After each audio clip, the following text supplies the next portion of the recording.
dah ya. Waalaikumsalam. Cek Kangjeng Naim, marhaban tuan. Eta mah naon? Kula ngahajah yang bareng dahar jeung Gus Tuan.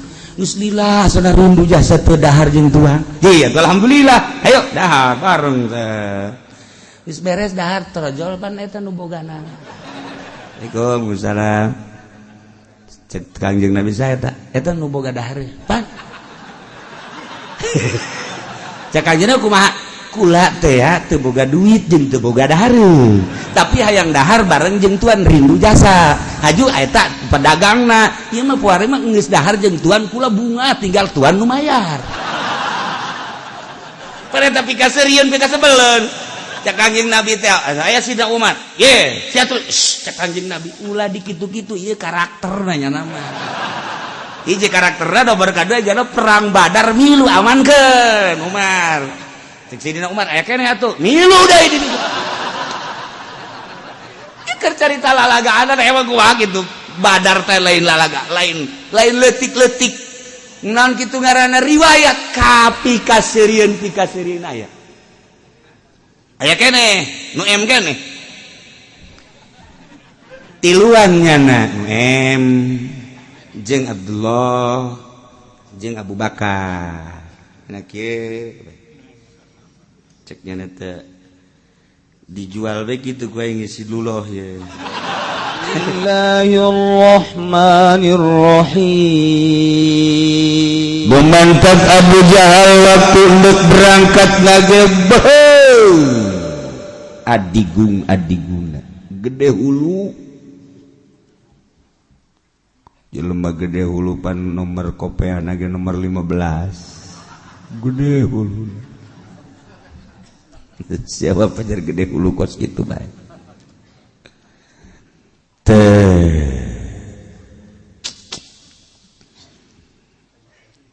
Urang-urang kufar, musyrikin Quraisy, kafirin, di mana boga kabingung, ingin aya pemecahan permasalahan selalu datang ke Baitullah. Percayanya nage. Muranteng di kolambu Baitullah bari memohon. Eta selalu Baitullah teh samarukna henteu dipercayai ku para kafirin percaya. Samarukna Baitullah teh diagung-agung ngan keagungan Baitullah teh aku nyala keagunganana ditendenan arca-arca jeung patung-patung. Etalah orang-orang kafir, orang-orang musyrik. Tapi tetap dia muranteng ka Baitullah ngomonglah Allahumma sarua. Allahumma ka Allah sarua percaya nya lagi. Agama Yahudi ke Allah, Nasrani ke Allah. Agama teh pan disebutna aya agama samawi, aya agama duniawi. Aya kitab samawi, aya kitab duniawi. Ku Imam Qurtubi kan dijelaskeun agama Yahudi samawi, Nasrani samawi, Islam samawi.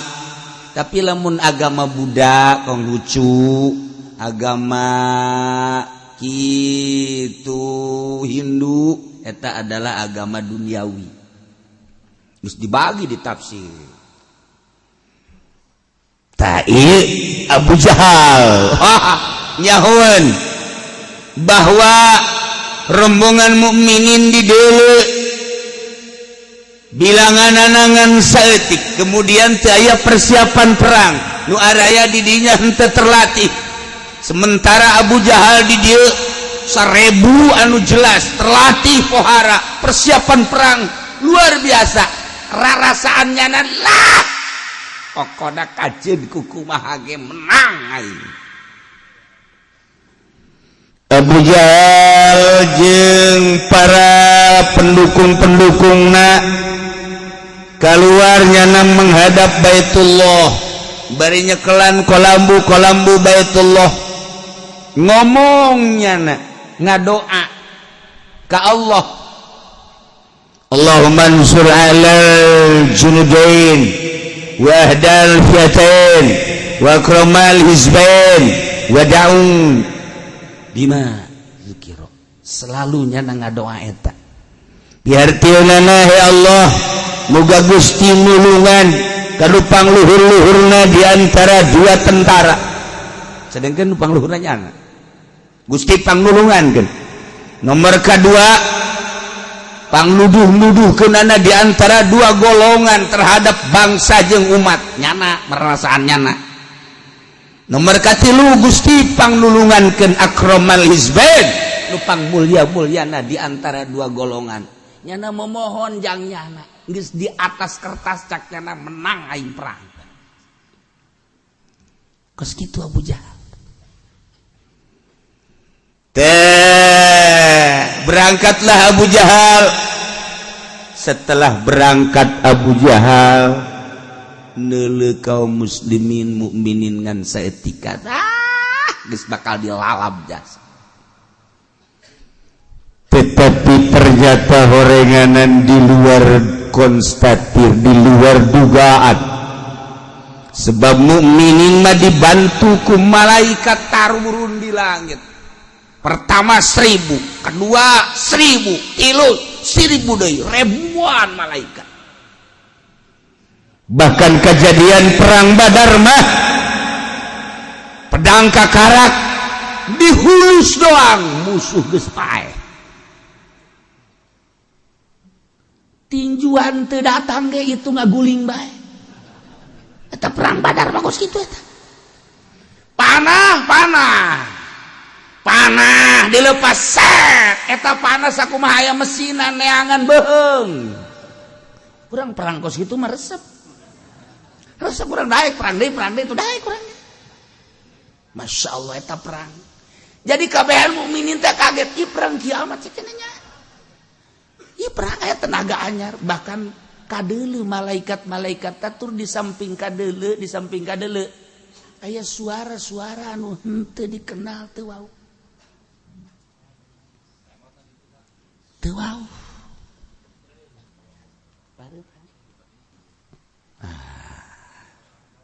Cak di luar naon cerita. Bukannya di luar mah.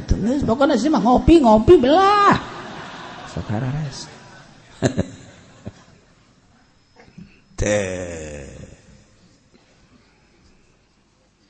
Tarai. Masya Allah. Termasuk Abu Jahal sakumaha nu kamari geus dicaritakeun. Ieu ayat diturunkeun teh untuk menggedor hati-hati para kafir. Digedor ku Gusti Allah dengan tujuan tahakum. Coba gedoran ieu teh coba kagedor apa henteu.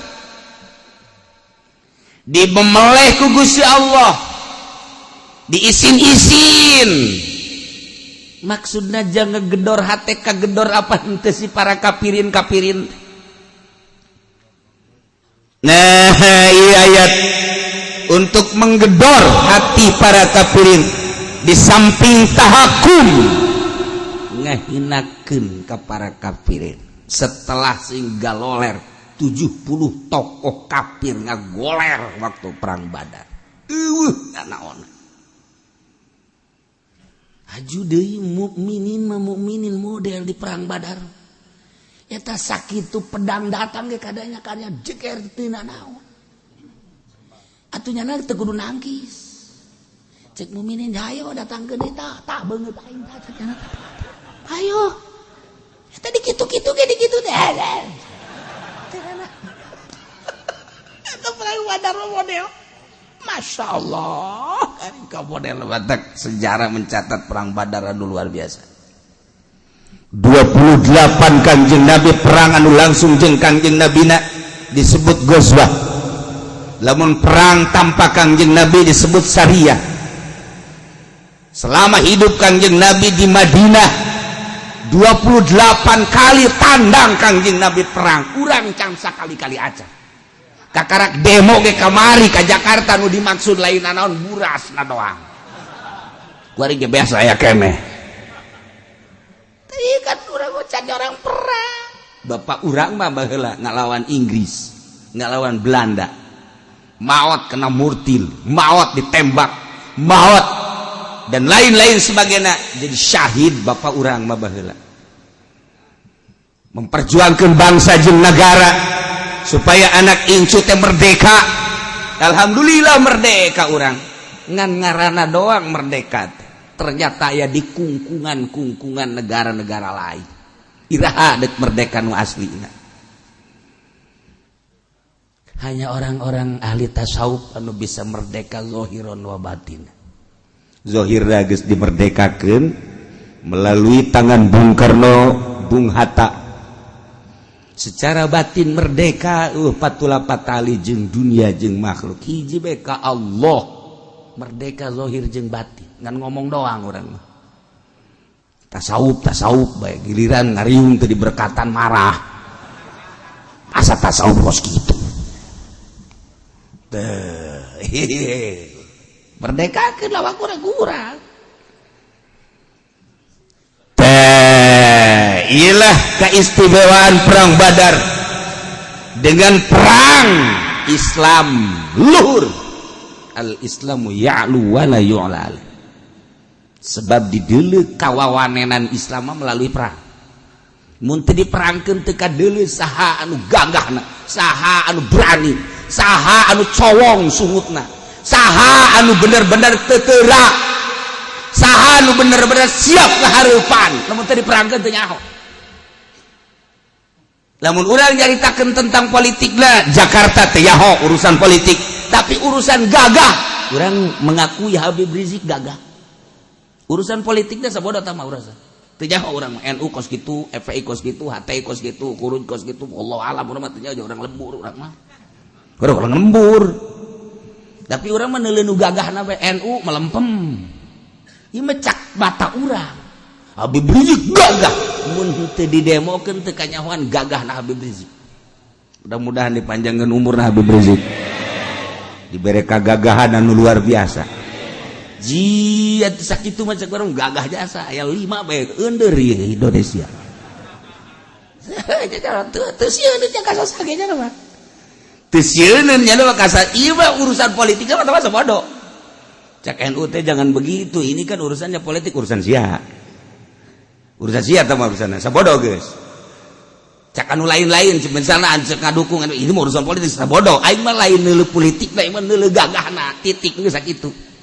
Jadi mah teu gagah. Anu kadal dengan Habib Rizik aing mah neuleuh gagahna dong, titik urusan politik aing mah teu nyaho. Sakola henteu naon teh aing mah. Gitu cenah kos kitu mah sok loba omong ieu mah politik. Aing mah ngomong bae ja. Aing mah ngomong ge kagagahan dong, geus sakitu. Geus lain ngomong politik urang mah teu nyaho teh mah. Saha nu bakal jadi gubernur aja geus di setting. Jaker kamari ge nu menang nama atupan Prabowo jadi settingan anu menang si eta bae. Ya politik bagus gitu. Sabodo teh urusan teh politik aing mah nyahona teh bahwa Habib Rizik gagah titik geus. Sakitu. Ya jangan mah teu sieuneun ku sasanya teu sieun. Teu sieun urang mah pan lamun di hareupan ku jelema haju ngageter bae. Aya pan di dieu ge nu ngaku jago pencak. Ku kadal doang ngaguling ku kadal. Kadal gak guling. Ayo watak ayo tuh percaya jasa. Masya Allah. Iyalah gedoran ti Gusti Allah sebagai tahakum terhadap kafirin. In tastaghfiru faqad ja'akumul fath. Wallahu a'lam bimaradih lamun aranjeun wahai para kufar minta keputusan hukum faqad ja'akumul fath jelas nyata bakal datang ke aranjeun kabeh putusan hukum. Ketika Abu Jahal ngadoa ka Gusti Allah, ngadoanya lagi biasa. Yahudi pada datang. Allahumma ayyuna kana aqtalir rahmi wa atana bima la na'rifu fahinnahul gudat. Doa Abu Jahal talar ku sia ya.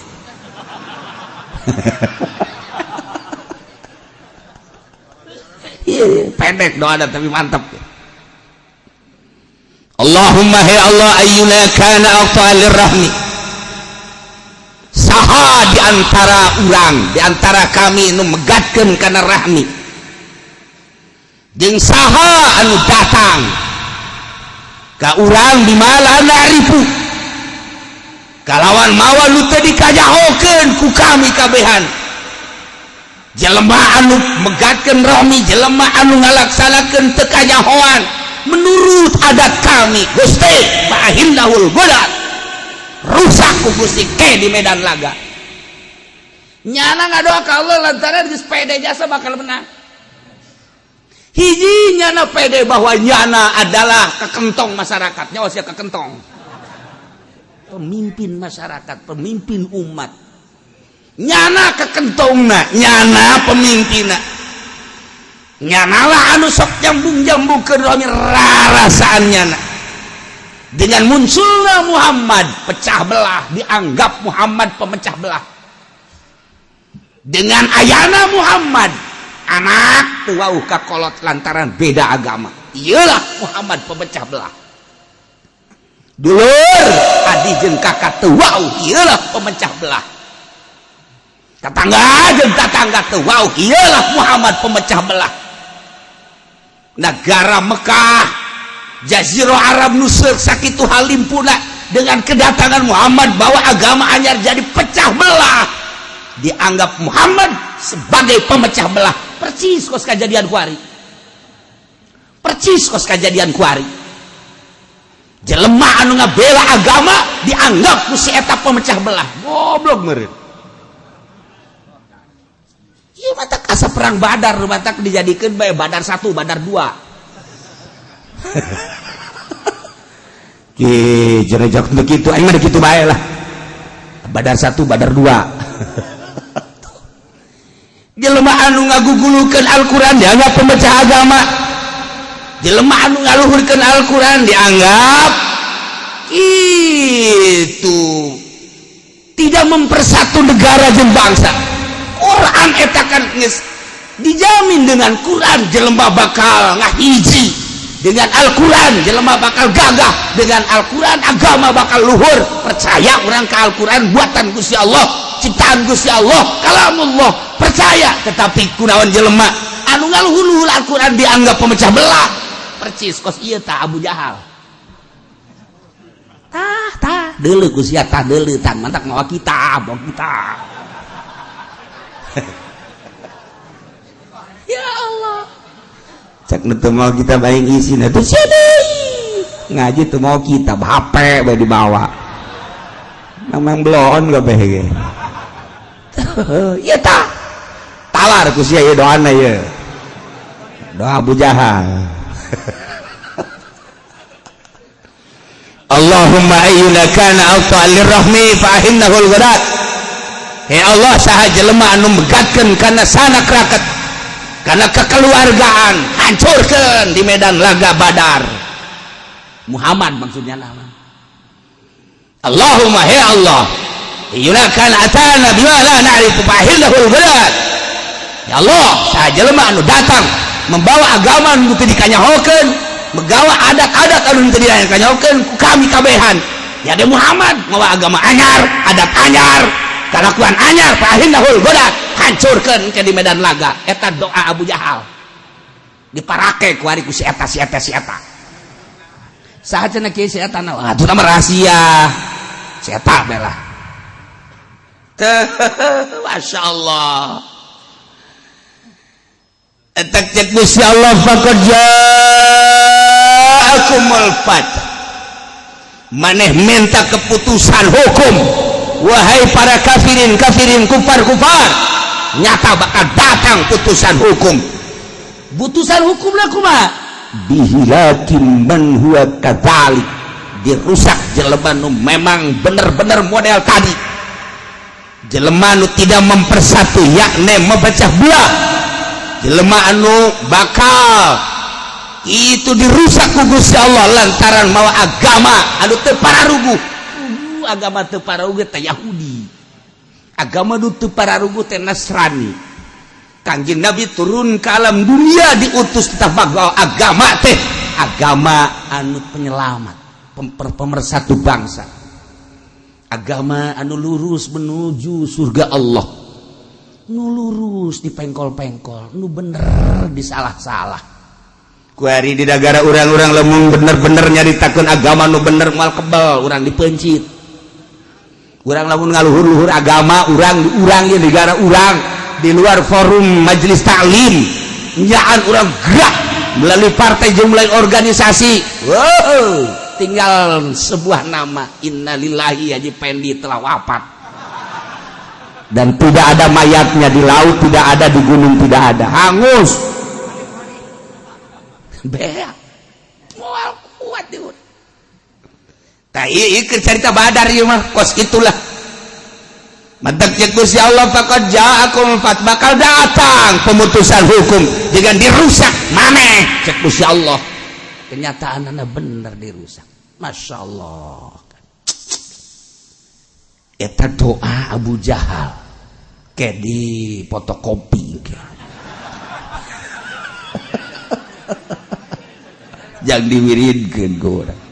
Na'udzubillah min dzalik. Bahkan Nabor bin Haris mah ngadoana leuwih dahsyat tibatan eta. Di hareupeun Baitullah bari nyekelan muranteng-muranteng. Karena Baitullah nyekelan nyana bari kikieuan di Baitullah ngadoana pohara jasa. Kumaha ngadoana? Allahumma in kana hadha huwal haqqu min indik fa amtir alaina hijaratan minas sama aw itina bi adzabin alim. Kita berdoa teh kira-kira Gusti Allah lamun bener memang ieu Muhammad teh datangna bener ti Gusti, coba turunkeun batu di langit atawa siksa kami, tolong tuh coba. Kita doa kos gitu amat sih. Wiridkeun kan.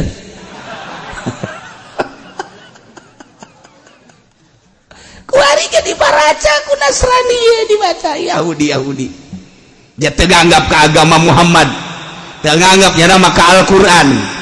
Ieu teh ditiru bahasa-bahasa ieu teh. Urang ngadenge jelema anu ngaluhurkeun Al-Qur'an dianggap pemecah belah bangsa. Deuna naonan coba?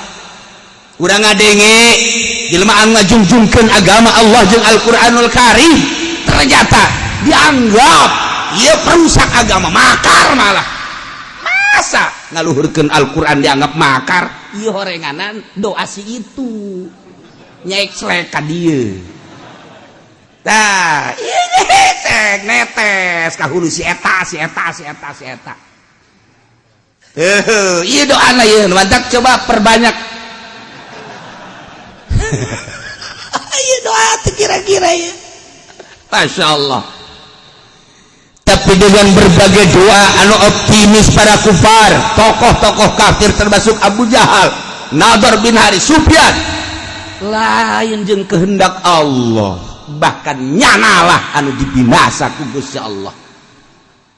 Tah, ieu sebagai tahakum pang memeleh ti Gusti Allah, gedoran ti Gusti Allah. Hah, kerasa ku sia. Wa in ta'u fa wa khairul lakum. Lamun marane areureun tina kakafiran jeung merangan Muhammad setelah kekalahan anu dahsyat pemimpin-pemimpin aranjeun puara raeh 70 pemimpin kufar modar di Badar. Tetapi anjeun ayeuna sadar kesadaranana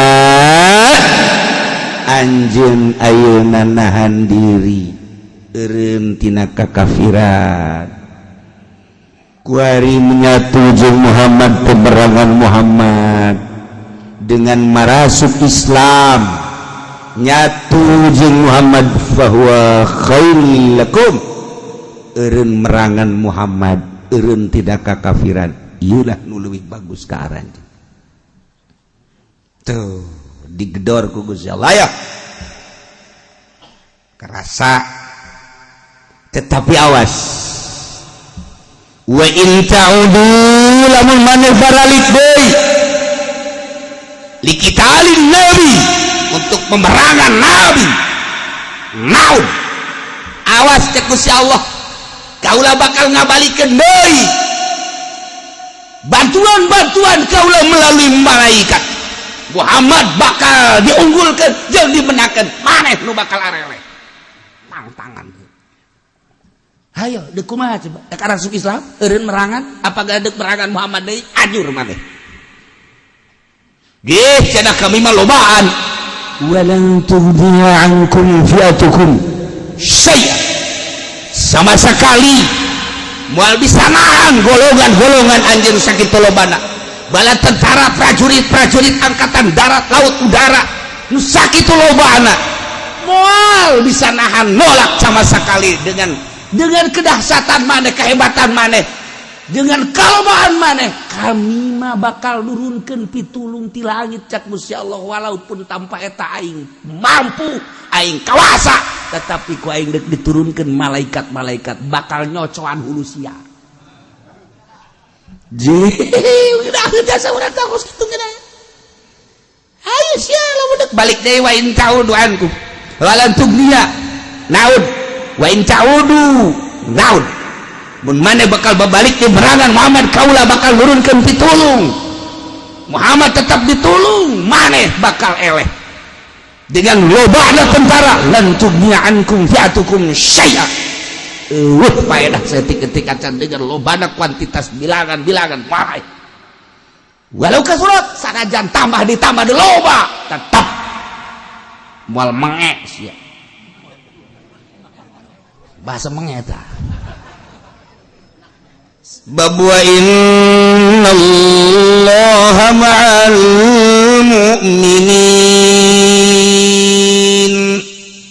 sanyana Gusti Allah mah babarengan jeung jelema nu marumin urang teh selalu ka mana bae ge dibarengan ku Gusti Allah sadar atawa teu sadar justru ieu nu hese ge nyadarkeun diri bahwa urang selalu dibarengan ku Gusti Allah eta nu hese ge urang ngaji mimiti ngaji fikih kemudian haju ke beladiana urang ngaji usul fikih supaya mantep can kapanggih kesadaran teh bahwa orang selalu dibarengan ku Gusti Allah aing ngomong mah bisa tapi ngarasakeun sehingga sadar bahwa Allah teh bareng jeung urang kehadiran Allah teh terasa di diri urang ieu nu hese ketika ku urang diaji ilmu-ilmu tasawuf Hifayatul Azkiyah ada Bidayatul Hidayah na Minhajul Abidin iya hikam diaji tinggal diaji disurah tinggal disurah lamun teu dilaksanakeun mah tetep bae moal aya ngerenyed tiga-tiga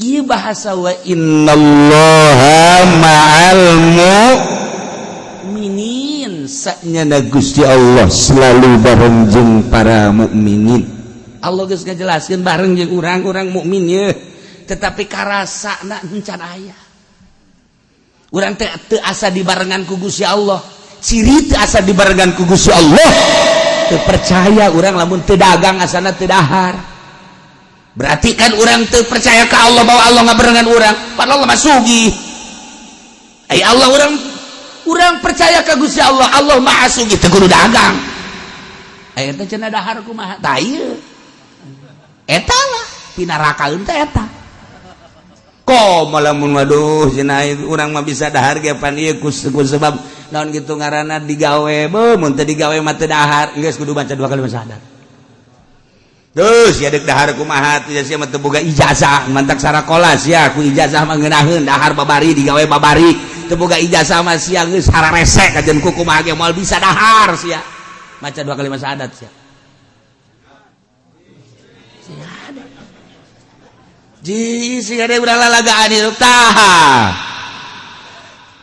make syariat heula sanggeusna syariat supaya karasa kehadiran Gusti Allah ma'iyah Gusti Allah babarengan Gusti Allah jeung urang kanyahoan teu kiai cenah jelema lamun boga rasa bahwa nyana dibarengan ku Allah kanyahoan ubasi nganyaho keudana babari lamun keur lempang aya awewe nyana berpaling eta berarti asa dibarengan ku Allah izin ka Allah pan urang mah lain urang mah susuna beda jeung nu di imah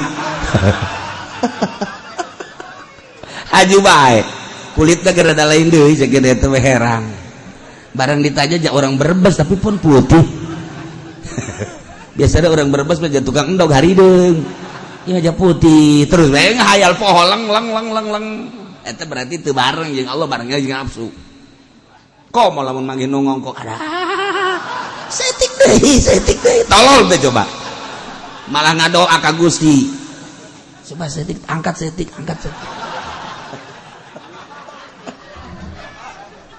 bloon eta kos gitu nah eta lah jauh jeung Allah hayang nyaho bahwa jelema deket jeung Allah ketika manggil larangan berpaling ketika nyana keur kidib nyana eureun ketika aya batur gibah keur ngomong ke batur nyana selalu eureun eta izin ka Gusti Allah selalu bareng jeung Gusti Allah larangan Gusti Allah selalu diperhatikeun di jauhan ta eta ngarasa bareng jeung Allah tinggal kitu bae eta mah geus lamun masih kene jelalatan keranjang matana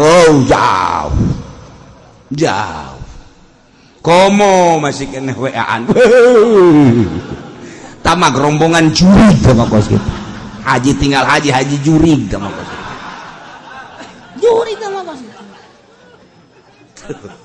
arese hayang bareng jeung Allah teh Allah lah ngajelaskeun wa innallaha ma'al mu'minin saengga make inna huruf taukid cek ngaji amil komo di alfiah berarti ulah cangcaya deui ulah mangmang deui yakinkeun sayakin nyana Gusti Allah selalu bareng jeung para mukminin tapi teu karasa teu asa dibarengan ku Gusti Allah nu mantak teu dikarasa dibarengan ku Gusti Allah lantaran urang encan pernah ngawauhan Gusti Allah atuh lamun jelema teu wau bakal teu cinta lamun teu cinta atuh bakal moal mantep timbulna cinta itu adalah dari mata turun ke hati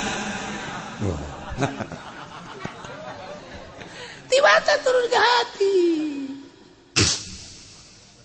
kayak kenal kurang Gusti Allah teh sifat wajib di Gusti Allah nu mustahil di Gusti Allah nu jaiz di Gusti Allah waukeun melalui sifat-sifat tersebut kabladieuna urang waukeun Gusti Allah secara khusus Gusti Allah teh hiji dina zat teh hiji dina asmana hiji dina sifat teh hiji dina afalna setelah kurang dikanyalkeun beuki wau urang ka Gusti Allah ke waukeun heula ka diri urang waukeun ka diri urang mah horenganan makhluk ai makhluk mah horeng aya khaliq anu nyieunna Allah wauh tak ka urang khaliq horeng aya khaliq urang makhluk horeng aya khaliq urang nyaho ka diri urang bahwa diri urang mah dhaif horenganan nyaho tah ka Allah anu maha kawasa nyaho ka diri urang horeng diri urang mah sapira urang aya awalna jeung aya akhirna nyaho bahwa Allah mala awwala lahu wala akhirah man arafa nafsah arafa rabbah kajahokeun heula melalui pengetahuan diri bakal nyaho ke ka Gusti Allah tuluy kurang teh diteruskeun melalui tafakur, melalui zikir, melalui riyadhah, melalui mujahadah, melalui muhasabah sesuai jeung aturan-aturanana. Terus kurang teh spesifikna diperhatikeun menuju ka Gusti Allah. Peuting batur kerek kurang mentang mata bunta dalam rangka ngawauhan ka Gusti Allah. cili-cilian nusok dipake ngadengekeun teu para rubuh kurang dengekeun pake ngadengekeun kalam-kalam Allah mata nu biasa pake deleuan sesuai jeung karesep mata kurang dipake khusus karena maha kawasaan Gusti Allah tidinya kurang terus ditagadorukeun ditakarrubkeun ka Gusti Allah diurus kurang lelembutan nu aya di awak kurang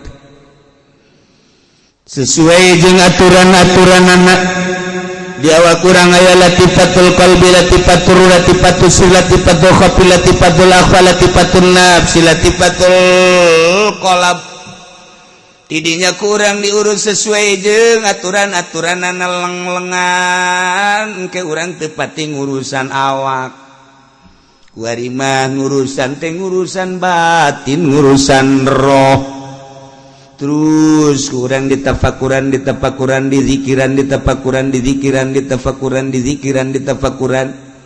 dengan sababaraha tahun tujuan urang eueuh deui wal ti ka Gusti Allah la ilaha illallah wa dimaksud wal ti Gusti Allah engke ge Gusti Allah wa huwal muti Allah nu mere ngagenyai hate urang eueuh dunyaan eueuh makhlukan eueuh nafsuan eueuh setan hiji be di jero qalbu teh Allah teu aya muatan naon lamun urang geus aya Allah anu ungkul di jero hate teh eueuh dunyaan eueuh makhlukan eueuh sagala bakal karasa kehadiran Gusti Allah babarengan Gusti Allah anu tadi dicaritakeun wa innallaha ma'al mu'minin sayana Gusti Allah teh selalu bareng jeung para mukminin ieu bahasa teh kuari mah lain sakadar bahasa tapi karasa dibarengan ku Gusti Allah teh aya nu ngaping lamun kuari urang salat teh salat syariat asa urang nu salat teh lantaran Allah na teu karasa bareng geus urang make usolli make sejak kaula adun kumaha ge kitu bae salat teh capek usolli pada zuhri arba'a rakaatin mustaqbil ka sejak kaula salat zuhur 4 rakaat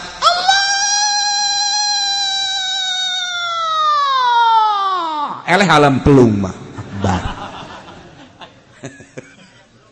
kos gitulah lantaran teu karasa barengna Allah kehadiran Allah eueuh ngan sakadar disungut sebab kurang can pernah dilaksanakeun dedeketan jeung Gusti Allah bobogohan teh jeung materi bobogohan teh jeung benda bobogohan teh jeung makhluk Allah atuh nu karasa teh makhluk we bobogohan teh jeung khaliq mulai kuari karasa ngerenyet karasa kos kitu mah moal bisa dibejakeun hanya jelema-jelema nu boga rasa kehadiran Gusti Allah teh karasa babarengan jeung Gusti Allah teh karasa lamun geus babarengan karasa ieu mah lain nas karasa kuari mah lain bahasa karasa lamun geus karasa salat bage geus lain maka sejak kaula jak karasa Allahu akbar karasa bareng jeung Allah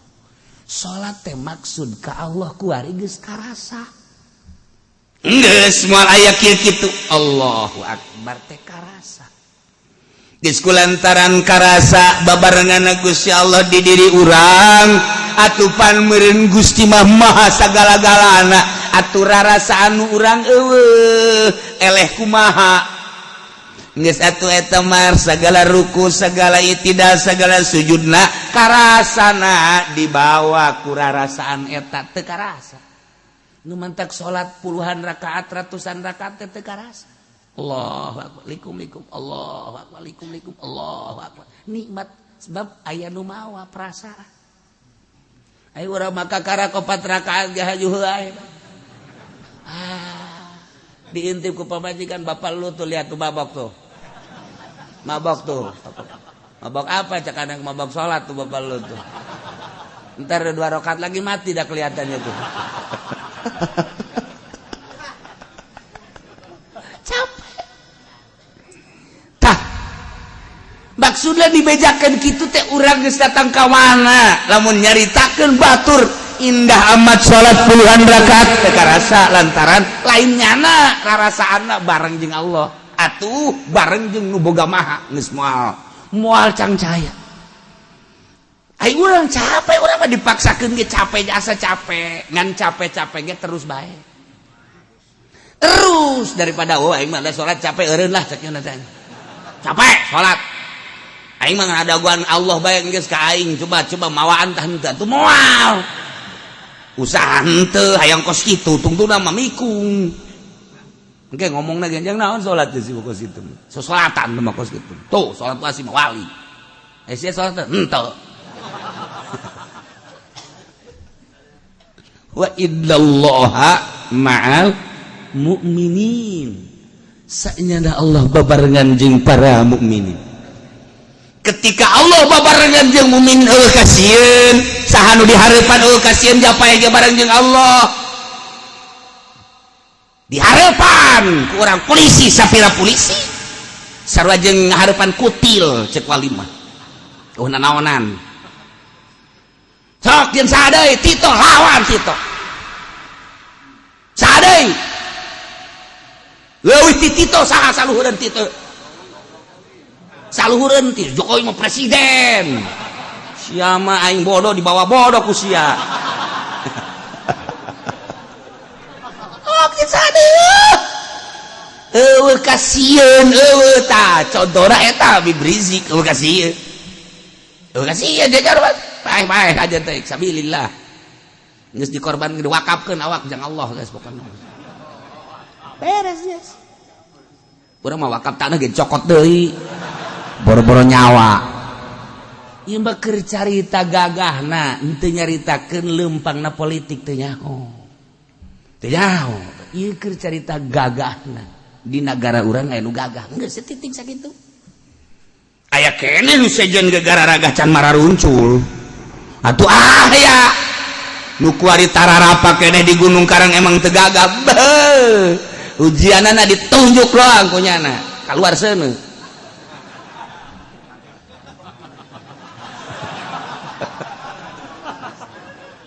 aya korek apian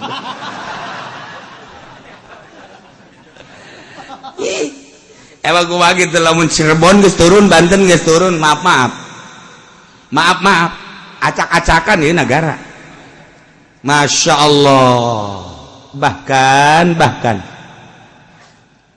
gedena Banten teh dicekel ku para wali Allah tenar dengan Kesultanan Banten cuman inggisna kieu nu kukula geus dicaritakeun aya angin aya cai di Banten teh aya pasir batu berarti ieulah alat-alat jang perang nu nundukeunana hanya wali-wali Allah kuari kieu lamun aya keneh nu tapa di Gunung Karang jeung di Gunung Polosari ieu nagara sa Indonesia aman khususna Pulau Jawa Pulau Jawa aman tetapi lamun geus eueuh nu tapa di Gunung Karang jeung di Gunung Polosari dua hiji cai engke disaatkeun sama sakali eueuh cai atawa dibanjirkeun pararae mana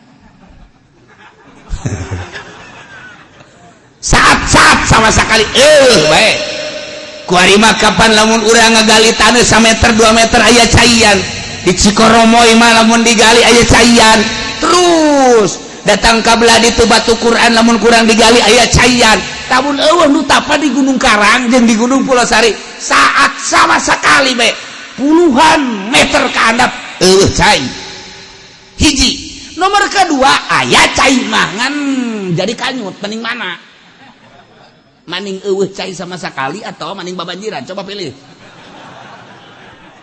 tuh sia mah embung kan kabeh tapah henteu Pak musibah embung Pak nah tinggal ditanya we aya keneh eueuh cenah kiai teh nu tapana puguh engge teu nyaho ieu bahayana ieu lain lalagaan Gunung Karang teh lain lalagaan Gunung Karang jeung Gunung Pulosari eta mah boga sejarah tah loba jelema anu hayang kaluhur hajut teu balik deui digegel maung ieu ge hiji netika ditukeun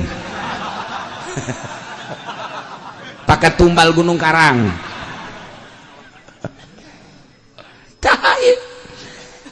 lamun geus karasa barengna Gusti Allah moal aya kasieun kajen kumaha ge sakumaha barengna Kangjeng jeung Gusti Allah sakumaha barengna para sahabat jeung Gusti Allah karasa babarengana saeutik eueuh kasieun saeutikan ge lantaran dibantu ku bantuan Allah melalui malaikat. Nah, hanya seperti itulah mukminin ketika perang jeung kafirin. Teu pernah seimbang perang mukminin jeung kafirin teh dina kuantitas jeung dina kamutahiran alat perang teu pernah seimbang. Selalu eleh. Di zaman Belanda apa nu dibogaan kurang naon atuh. Nu dibogaan kurang naon. Ti ditu mah murtil geus aya, teh baja geus aya. Dereden gaya dereden bedil manu hiji dong der hiji asupan deui dereden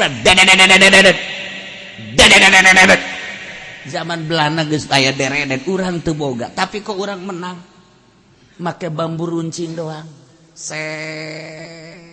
kemudian aya hartina bambu runcing teh teu dibagus-bagus kemudian congona dipapas bacaan walau anna qur'anan suyirat bil jibal au qutiat bil ard balik teruskeun ku aing tiupkeun fa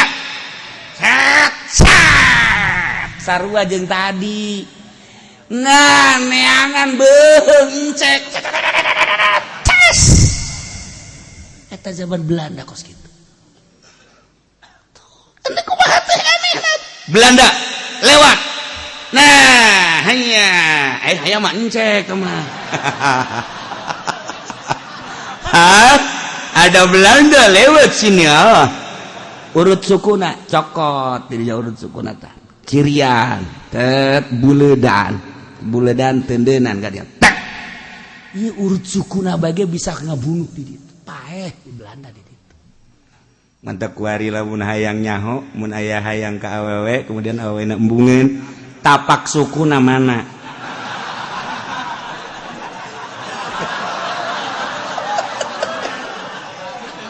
tapak sukuna ta ieu tapak sukuna nah mulai garit telat di bismillahirrahmanirrahim 9 kali ulah napas set ieu garit di 9 kali ulah napas set tapak jalakan berarti kan nah tendenan di tengahna a'udzubillahi minasyaitonirrajim bismillahirrahmanirrahim idz qala yusufu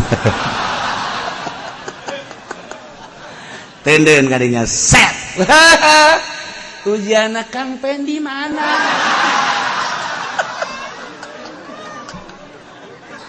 eta bisa kos kitu ilmu Allah masyaallah karim ye ulah lalawara loba jelema haju terus gendong we dirinya teu balik-balik eta ilqala main tah iyalah kumaha agungan Al-Qur'anul kalamullah al-muta'abbadu bitilawati al-mujiz ngapeskeun jelema-jelema nu nakal Quran mantep nyalah gunakeun tafsir-tafsir Al-Qur'an apakah eta politik apakah eta memang hanya batu loncatan apakah eta memang ingin keren apakah cari nama apakah cari dunia dan lain sebagainya tunggu tanggal main Al-Qur'an lain main-main al-mujiz ngapeskeun jelema anu nakal terhadap Al-Qur'anul Karim jelema kafir ku Quran ajur ujianana asal digunakeun ku urang nu bener komo nu ngarti kana Al-Qur'anul Karim kemudian nyana seolah-olah nang tangan tekodo ku urang pasrahkeun ka Gusti ya Allah ya Rabbi Gusti jelema eta teh ternyata horengana teu akur jeung aturan Gusti abdi gelut teu wani lantaran jelema gagah abdi mah lemah nyanggakeun ieu Quran nu Gusti disalahgunakeun ku Gusti abdi hayang neuleuh memeh paeh coba hayang nyaho baledeg turunkeun ji bagua al-mujiz serahkeun ka Gusti Allah serahkeun ka Gusti galaukeun ku percaya-percayana urang ka Al-Qur'anul Karim moal jadi jelema boro-boro eta kiai anu ngadukung kana Golkar ajur kamari keur zaman Soeharto ajur inting-intingan sakali deui ajur inting-intingan sakali deui siata nu neruskeun aing mah toser doang. Ieu mah contoh lain berarti ulah lain asal bener niatna. Ieu mah contoh abe urang mantap ka Quran. Contoh teu kudu dijelaskeun di Jawa Timur, Jawa Tengah, Jawa Barat, di Banten, di Tangerang anu asup ka Golkar ajur teu kudu dibejakeun karana ajur. Eta ka Golkar salah niat meureun manan kitu ka anu teu salah mah.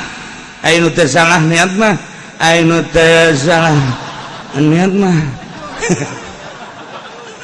Eueuh maksud ji ajur takabur aya di nyana, gede hulu aya di nyana. Teu meunang kapanggih jeung jelema anu bener haju ngomongkeun bae nyana.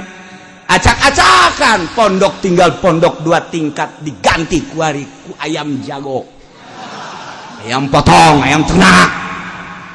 Teu karasakan ku nya. Ieu mah salah satu contoh lain naon supaya urang yakin ka Al-Qur'an si ade. Komo nyalahgunakeun. Ih, kula mah muringkak bulu sih ade. Cenah ieu mah urusan politik, leg-leg ku sia politik. Itu ya politik aing. Nyahona Quran salah ngagunakeun jeung salah tafsiran titik geus beres. Urusan sia politik urusan sia, aing mah aing. Engke di nerakana sia, aing mah aing sorga.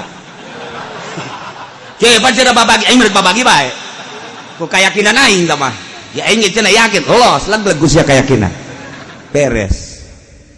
Ci ngadukung Golkar nu salah bae ge niatna kos kitu atuh kok meleg Al-Qur'an tinggal dideleukeun bulan tahun deuleu kula mah dengan keyakinan sob Al-Qur'an teh kalamullah lain bahasa urang al-muta'abbadu bitilawati dibaca hiji huruf kudu teu nyahona naon bae dibayar 10 teu nyahona naon teh mah geus beuh lamun nyaho dibayarna 100 200 sampai 700 sampai nyaho kana rahasia Al-Qur'an cak Gusti Allah geus ulah kudu nyaho aing langsung mayarna bisa hiber sia di dunia keneh bisa hiber teu saeutik para wali Allah nu hiber ka Mekah di Mekah teu bisa balik deui ka dieu lantaran di dieu ka Mekah mah wali keneh barang datang ka Mekah dipocot ka walianana teu bisa ka dieu emang aya nu kitu iya teu meureun Yala wa innallaha ma'al mu'minin yani selalu dibantu ku Gusti Allah sakumaha para pejuang di Badar dibantu ku Gusti Allah. Ieu bahasa teh lain sakadar jang perang Badar doang. Ieu teh wa innallaha ma'al mu'minin mah selalu terus ila yaumil kiamah. Urang sorangan Allah kaduana, urang duaan Allah katiluna, urang limaan Allah kagenepna, urang 100 Allah ka 100 hijina. Dina hati selalu ngabarengan urang, teu pernah teu ngabarengan jeung teu pernah teu nyahoeun. Wa innallaha ma'al mu'minin. Tah tinggal galilah ku urang supaya karasa barengna Gusti Allah jeung urang. Eta lah nu kudu diteangan teh ilmu eta. Haju di dalam perang Badar teh aya sahabat-sahabat loba anu sahabat pikaserieun sahabat teh emang sahabat ala lugu gitu sesuai jeung karakter masing-masing pikaserieun pikasebeleun sahabat eta kan jelema karakterna masing-masing ya aya nu pikaserieun ngaranna Nuaim bin Abdillah eta teh pikaserieun geus di Madinah ya geus di Madinah rindu amat sakeuna ka Kangjeng Nabi hayang dahar bareng jeung Kangjeng Nabi beuh inget waktu perang Badar sakeuna nyari lu perang Badar mantep ieu lamun dahar jeung Kangjeng Nabi aya tukang dagang kade sabaraha teh teh dahar sakeuna teh 1 dinar kade bungkus di kamana di daharna di Kangjeng Nabi ka Kangjeng ka ditu nya ka Kangjeng Nabi dibayarna di ditu dah ya Waalaikumsalam. Sakangjeng Nuaim, marhaban tuan. Eta mawan naon? Kula ngahajah hayang bareng dahar jeung Gus Tuan. Geus lila sana rindu jasa teu dahar jeung tuan. Iya, alhamdulillah. Ayo dahar bareng teh.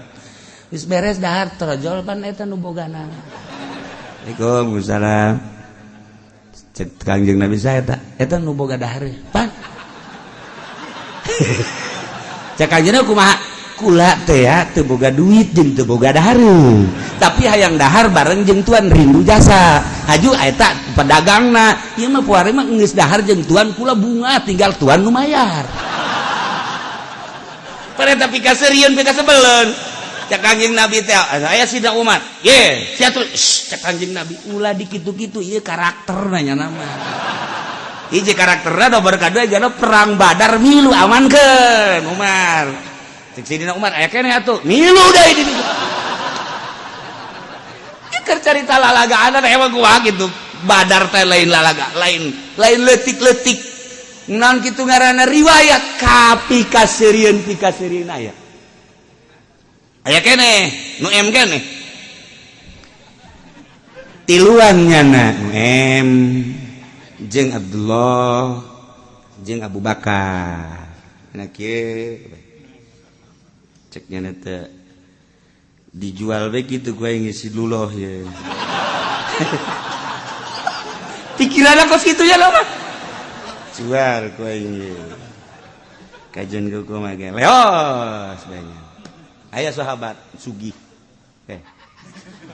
Aing boga abid, tapi nyana mah teu daek ku abid.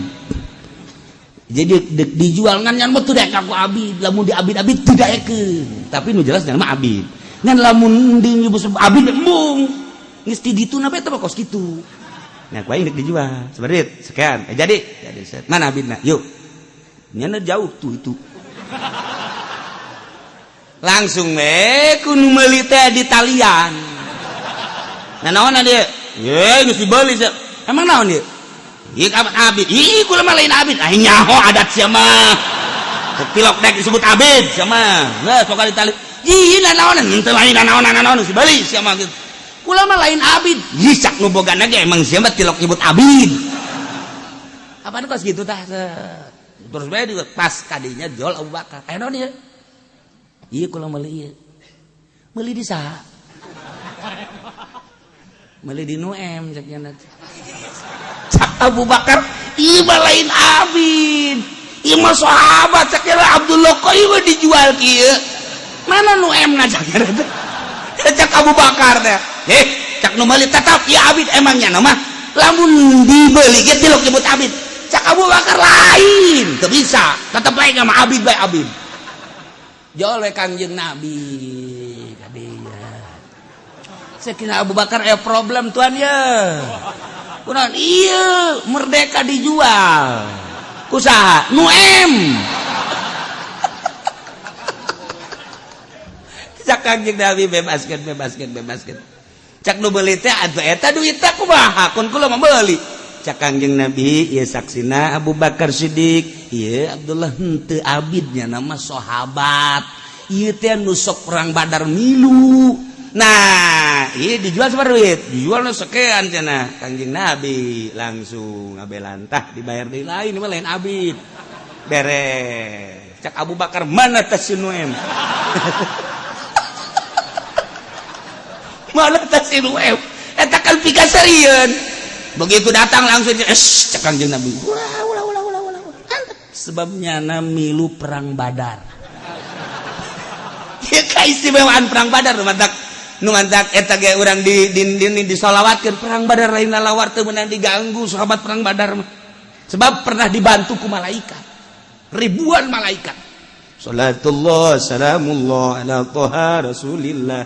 Salatullah salamullah ala Yasin Habibillah tawassalna bi bismillah wa bil hadi Rasulillah wa kulli mujahidin lillah bi ahlil bad ya Allah ahli Badar teu meunang diganggu cek Kanjeng Nabi. Guys cek Abu Bakar teh mem duit ka mana duit eta kan nu Kanjeng ye teu bisa teh ieu mah aku lah cek dia ieu keur carita karakter sahabat. Resep eta urang lamun macaan asal bisa ngan hese teh macaan dina kitab teh kan eta ngaligut-ligutkeun hese padahal eta pigasarieun. Nah eta kos kitu. Nah kabelah dieuna Kanjeng Nabi asal kapanggih jeung Nuem seuri. Asal Kanjeng Nabi keur dieu kapanggih jeung Nuem seuri. Ka beneran Abu Bakar, Sidina Umar, Sidina Utsman kabeh araraya. aju liwat Kangjeng Nabi seri cek Abu Bakar teh limaza ya Rasulullah kunaon ieu make seri inget gak jual abid cek Abu Bakar ge heueuh cenah kula ge asal ka pagi we jeung nu em Kangjeng Nabi teu pernah teu seri bae cenah eta kalakuanna kos kitu eta dahar bareng hayang berkah kudu Nabi nu mayar lain abi dijual duitnya dibawa ku jana Kangjeng Nabi eta batak asal ka pagi jeung 2M seuri bae Kangjeng Nabi mah tah eta teh kahibur Kangjeng Nabi ku kitu M jadi karakterna geus kos kitu iyalah perang Badar masyaallah masih loba keneh selanjutnya nu pikaseurieun dalam rangka sahabat-sahabat nu milu perang Badar masyaallah. Jadi terapkeun ieu hukum Islam diantaranana had kisos bakal ditanya lantaran dina Al-Quran walil kisosi hayatu ya ulil albab cek Allah aing dede ka manusia aing nyaah ka manusia supaya ulah silih rusak andai kata aya nu ngarusakna siksa abeh nu lain aman aya nu maling datangkan isobna potong abeh henteu terjadi pamalingan deui aya anu mabok had abeh ulah terjadi mabok di nu sejen aya nu zina ranjam atawa had tergantung kumaha zinahna muson apa ge muson lamun eta dilaksanakeun moal terjadi di nu sejen lamun aya jelema ngabunuh deui engke jelema ngedet deuk ngabunuhna terjadilah saling hormat engkena tah eta teh hukum nang aing teh nyieun sia bumi jeung langit nang nyieun aing nyieun aturan laksanakeun ku sia teu dilaksanakeun awas wa man lam yahkum bima anzalallah fa ulaika humul kafirun jelema nu teu ngahukum make hukum Al-Qur'anul Karim hukumna disadaun kompetkeun sakompet daunkeun jeung kafir teu mana tempatna kafir di mana kafir tempatna di mana tempatna kafir berarti iya RTB lah halanan kita simpulnya kos gitu tah iya supaya nyaho doang geus nyaho mangke nyana merenung di kamar sorana je aing kumaha nya apa eureun bae kitu je sabada sia aing mah geus ngabejakeun geus ieu mah sakadar ngabejakeun tahwa malam yahkum bima anzalallah faulaika humul wala bajasa faulaika humul zalimun dan lain sebagainya tewak nah dia maling non maling kotok wow menyon banget menyon irung menyon mata geus sakadar maling kotok doang tewak ya maka dasi sabaraha ieu 10 triliun isuk naik kapal udara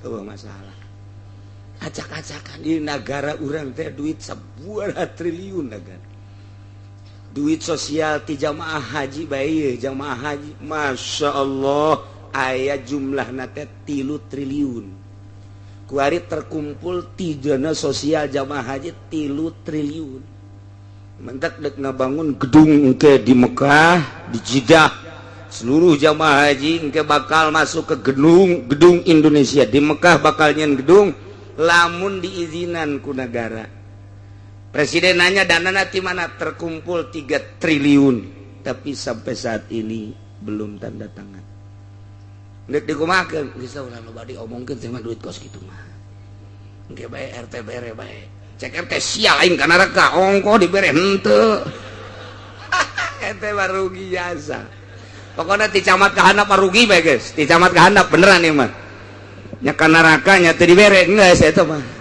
camat lurah teu kabere nya namun teh ti bupati kaluhur waduh lain leutik-leutik dan panjenengan kieu nyaho sia masuk kaju ka jero kitu atuh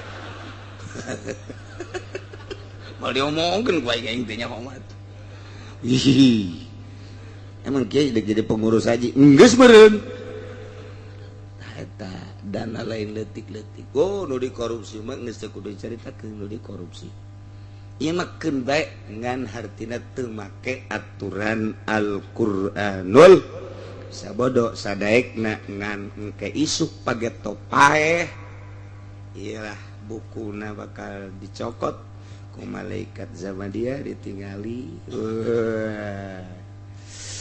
iyalah pecinta HAM dengan Obama, Bill Clinton, Bush dan Kennedy. Nah iya bakal nak ieu sekedar jang merenung begitulah engke keayaan di akhirat ieu supaya ngaji urang nyangkut teu make aturan Al-Qur'an malah ayeuna mah geus bahaya kamari ieu mah NU masih bercokol di negara keputusan-keputusan hukum teh hasil daripada muktamar NU kuari mah kitab NU na geus ditilep nu ngaran Raudhah geus teu meunang dibuka Tuhfah geus teu meunang dibuka cukup dengan kitab-kitab Wahabi atas nama PKS mun hayang nyogos kitu teh didukunglah ku Muhammadiyah kaharepna wallahu alam kumaha nu mantak Gus Dur harita datang deui ka kula aju nelpon bantulah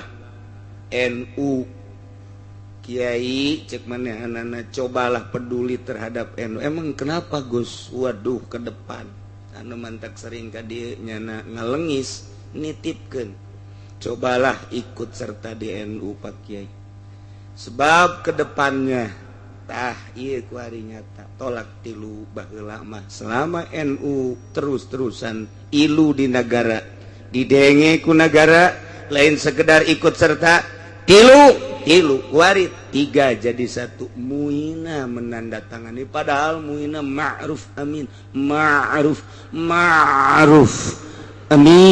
ya rabbal